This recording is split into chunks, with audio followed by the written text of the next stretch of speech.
Personnellement, j'étais amusée par les nombres dont je ne connais pas jusqu'à aujourd'hui parce que j'avais perdu connaissance. Nous avions passé plus de 4 heures avec ces hommes. Nous étions sauvés grâce aux collègues élèves qui avaient échappé des justesses, qui avaient alerté la MONUSCO des Kalembe, mais malheureusement les pires étaient déjà arrivés. La MONUSCO de Kalembe nous avait aidés en nous donnant des kits PEP afin de nous sauver contre les IST, mais aussi les grossesses non désirées. J'étais vraiment traumatisée. J'avais le dégoût de vivre jusqu'au point de me suicider. Si vous me voyez encore une fois aujourd'hui, c'est grâce à l'accompagnement des organisations qui accompagnent les victimes à l'époque, la synergie des femmes pour les victimes de violences sexuelles, que je remercie encore une fois aujourd'hui devant vous, Monsieur le Président. J'avais déjà la force après l'accompagnement. En 2013, la synergie m'avait intégré dans son staff afin d'aider les autres victimes qui avaient subi les mêmes sorts comme moi.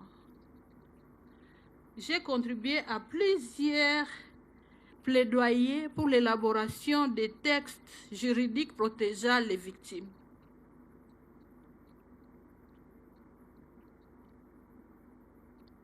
Malheureusement, le diable ne dort pas. Malgré mon engagement, mon activisme, le 27 janvier 2025, lors de l'attaque de la ville de Goma, nous étions ensemble avec mon mari et mes enfants.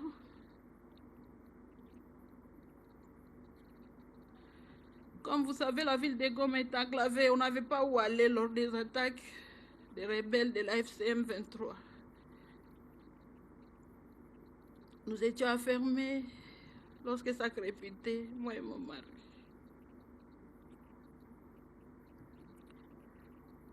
Une bombe nous était là.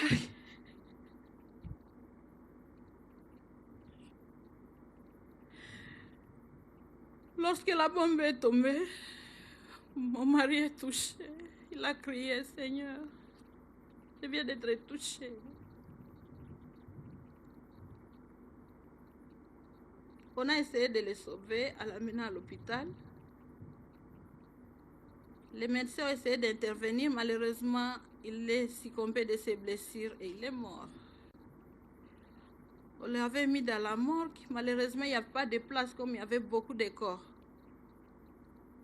Il n'y a pas ni électricité. 4 jours plus tard, l'hôpital a sollicité Colanter parce qu'il commençait à se décomposer. J'ai refusé. Pourquoi? Parce que j'ai des enfants. Mon mari m'a laissé avec un bébé de 6 mois. Aujourd'hui, mon bébé a 2 ans. Il commence à appeler papa. Il sillonne toute la maison. Il appelle papa. J'ai des personnes dans le monde. La guerre a détruit aussi ma maison. Aujourd'hui, si vous me voyez ici à Kinshasa, c'est grâce au Fonds national de réparation des victimes qui m'avait délocalisé. Moi et ma famille. Malgré toutes ces douleurs, je me dis non. Je dois m'élever. Je dois m'élever parce qu'il y a une génération devant moi que je dois sauver. Pour qu'ils ne puissent pas subir ce que moi aussi j'avais subi. Il y a mes enfants qui ne doivent plus être violés comme moi.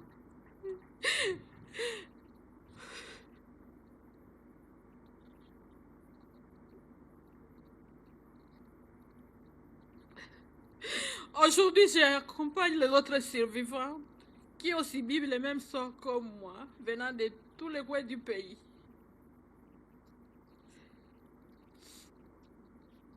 Notre rôle, à vous partager nos histoires, ce n'est pas dans le but de vous faire stresser ni pleurer, mais plutôt d'éveiller la conscience de tout et chacun de nous.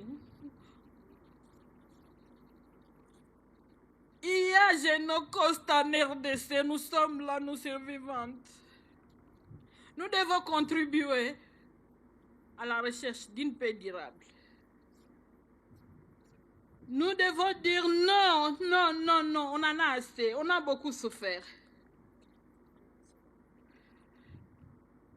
En tant que victime, nous demandons justice, justice, justice et réparation.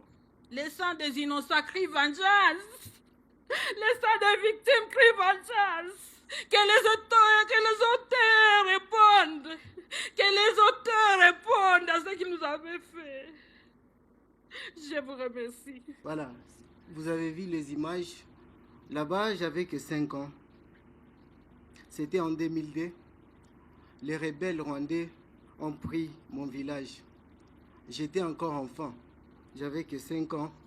C'était vraiment difficile de connaître même mon tribu. Mais ce que je retiens, dans ces villages, il y avait des Bashi et des Babembe.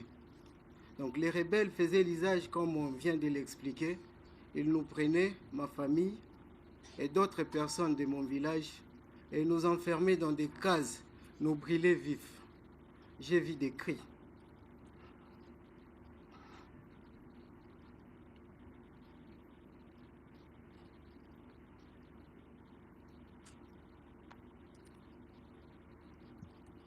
J'ai été ramassé par un agent de la Croix-Rouge. C'est celui qui m'a aidé à devenir ce que je suis aujourd'hui. Cette personne a pris mes soins, a pris en charge mes études. Malheureusement, comme la mort ne prévient pas, la mort ne pardonne pas, lui aussi a rendu l'âme en 2016.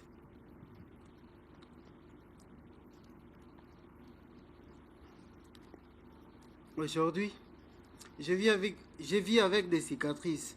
Des fois, mes cicatrices parlent avant même ma voix.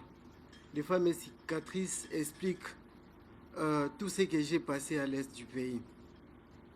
Voilà. À l'âge de 5 ans, je devrais étudier, je devrais jouer, je devrais rire. Mais moi, j'ai connu le pire. Voilà.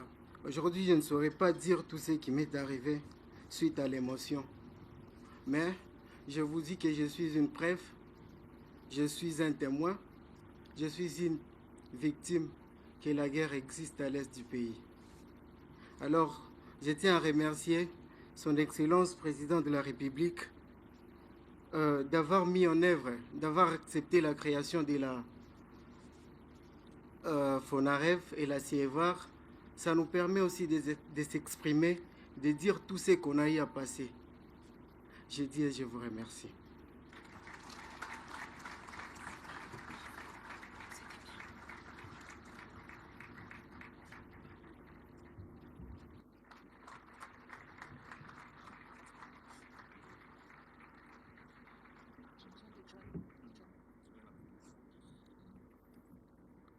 John, tu peux venir?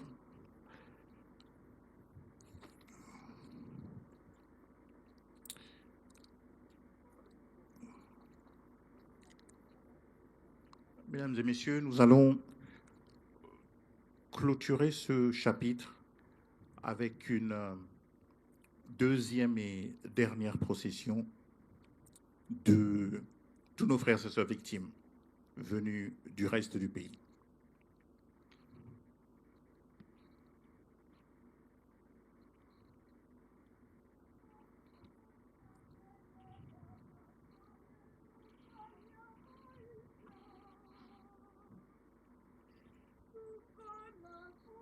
Mbele ya macho yenu twalia maisha,